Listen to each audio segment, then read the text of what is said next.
ভাই, ডাক্তার ভাই, কোথায় ভাই। যাচ্ছেন? ভাই মনের দুঃখে বনে যাচ্ছি ভাই।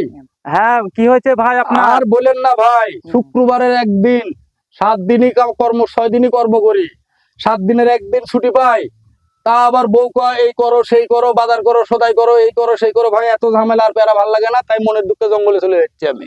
ভাই, আমাকে যেতে দেন ভাই, আমাকে কিছু বলেন না। আপনি খুবই অশান্তির ভিতরে আছেন। আমি চরম অশান্তির মধ্যে আছি, মানে বিয়ে শাদী করলে সংসার আদির মধ্যে বউ যদি ভালো না হয়, এত যে অশান্তি আর এত যে প্যারা আগে ভাই জানতাম না। যদি জানতাম তাহলে আমি বিয়ে শাদী করতাম না, দেবদাস হয় বনে মনে ঘুরে বেড়াতাম। তাহলে আমি আপনার এখন ওই জঙ্গলে যাবো ভাই। তাহলে আপনার বক্তব্য কি যে আপনি বিয়ে শাদী করা যাবে না? বিয়ে শাদী করতে হবে, ওই যে কোথায় আছে নদীর পানি ঘোলা ভালো জাতের মেয়ে কালো, সুন্দর মেয়ে চামড়া দেখে বিয়ে করা যাবে না ভাই। হ্যাঁ আমি ভাই, এটাই সুন্দর সত্যি কথা বলেছেন ভাই। আমি সুন্দর চামড়া দেখে বিয়ে করেছিলাম, যার কারণে এখন আমি ঠেলা বুঝছি। এখন চামড়ার দিক তাকাইতে যায় আমারই চামড়া, পাছার চামড়া উঠে যাচ্ছে ভাই। হ্যাঁ। আমি আর সুন্দর মেয়ে বিয়ে করি। সবার উদ্দেশ্যে বলি, নদীর পানি ঘোলা ভালো জাতের মেয়ে কালো, কালো মেয়ে বিয়ে করবেন জাত দেখে। চামড়া গা সাদা গা দেখে বিয়ে করেন না, জীবন শেষ। আমি জঙ্গল